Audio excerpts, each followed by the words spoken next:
Hey tribe, and welcome to Bobo-Nesha Ancestral Tarot, where we cut your pearls and keep it moving. Welcome to our Thursday reading. Today's reading is going to be on Tiana Taylor. We're just going to pick up her energy, career, why truly did she and Iman break up. We're going to see if we get something else than what we heard. And I don't even know if I heard the right information. This was a requested read. I'm not that invested in her life, but we're gonna see. And then we got one of my favorite couples. We got Barack and Michelle. We're gonna see if it's truly love. I'm a little scared for that reading. That one's gonna be our Friday reading because I have this vision in my head and I want to stick to that vision. And I have a feeling that it's not gonna be the vision. It's not gonna be at all like what I want to hear. And then we're gonna get another politician in here. We're going to be asking about Mr. Donald Trump. Now, Melania, we are going to let you go free, girl, because I feel like Melania needs a break, because Melania tries to stay out of trouble, but because her husband, she's always a part of it, even though she's quiet. She's the most perfect, quiet wife any man can ever ask for. But with Donald Trump, we're going to just be asking, does he actually love America? Like, why is he running again? Maybe this will help people vote a little better. I don't know. So let's just see what we get here for Tiana Taylor. And that was our Saturday reading, the Donald Trump one, okay? Tiana Taylor, what does your energy look like?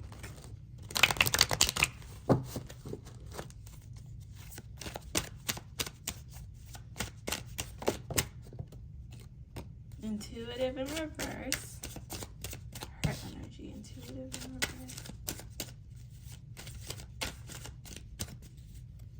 I feel like Tiana Taylor is trying to find herself. I hear that. She's trying to find herself. I feel like she's always trying to find herself in this world. She's always trying to find her place. Okay, now I do definitely feel like she does practice in witchcraft. I do think that she does have good luck. And I definitely think that she knows what she's doing when it comes, to working with that type of stuff. Now, I think it's, she gets what she wants, how she wants to be perceived. She'll go and get assistance and then come out and allow everyone to see her the way she wants to be perceived. But first, it is something that is in her mind. So she kind of manifests it. But then she likes to give it that push. But I feel like because she kind of always has... I don't want to say she's spoiled, right? But because she's always been able to dibble in that, and she's kind of always been able to just have whatever she wants, I feel like that's kind of put her in a place of trying to figure out who she is, what she actually wants, and what works for her. Because for most people...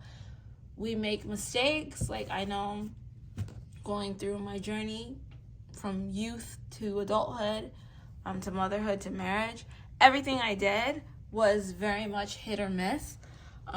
Before I got onto my spiritual journey, it was like, okay, I'm going to do this. Maybe God doesn't want this for me. Maybe God doesn't want that for me. So then I would have to start analyzing and fixing myself, you know.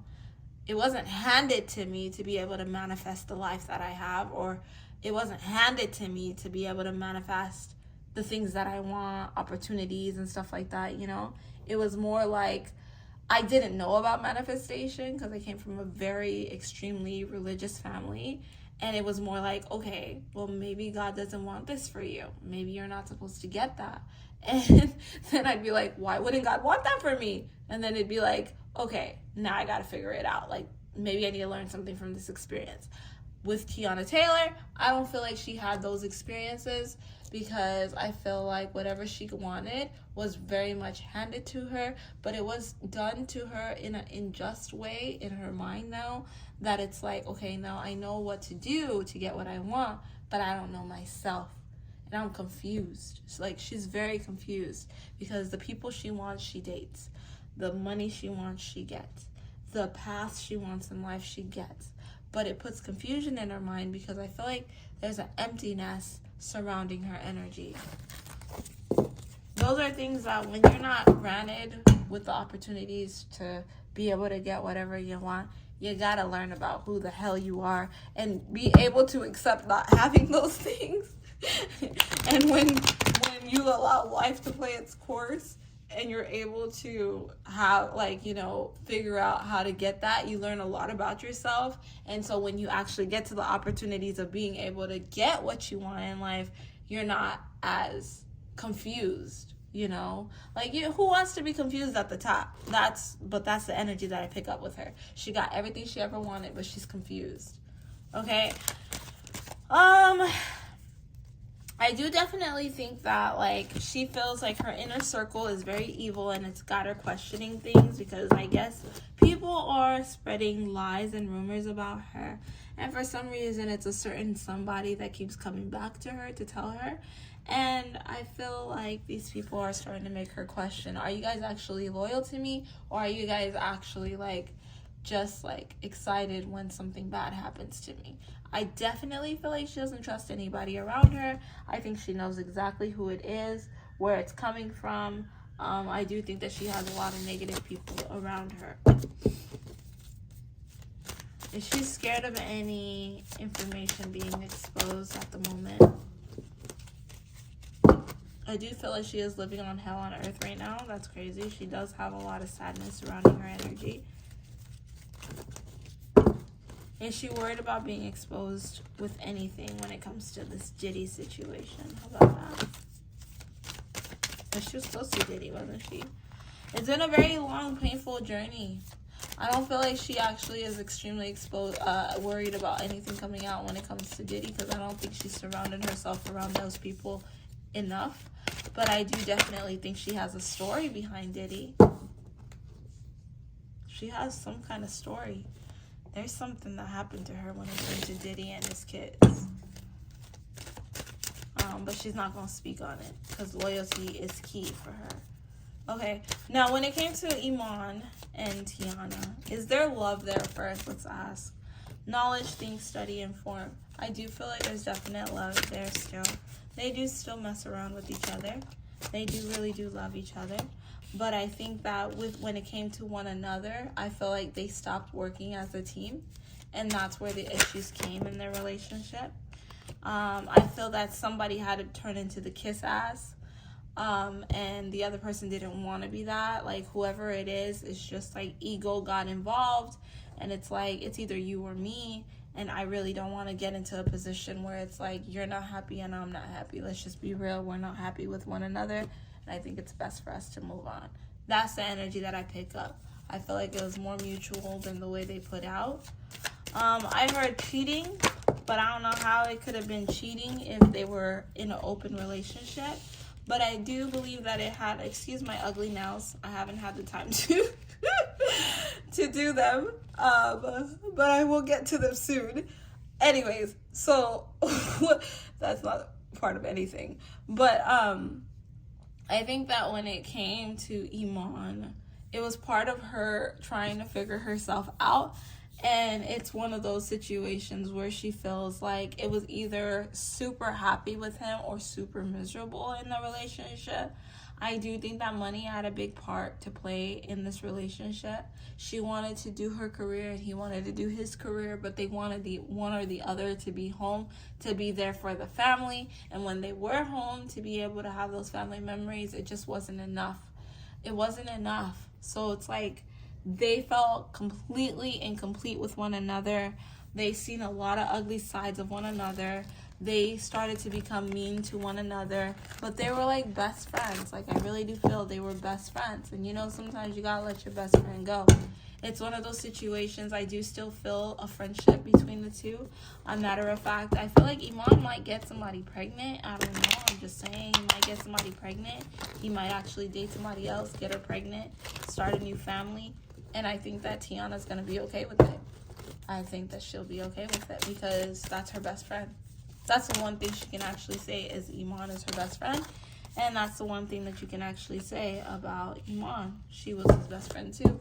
But I think a lot of the issues that came for their relationship had a lot to do with Hollywood, because Hollywood has two sides to it.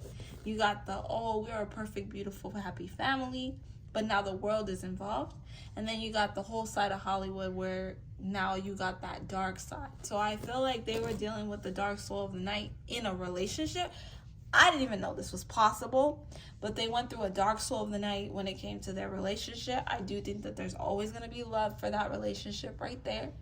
I do definitely think that any baby mama that gets with Iman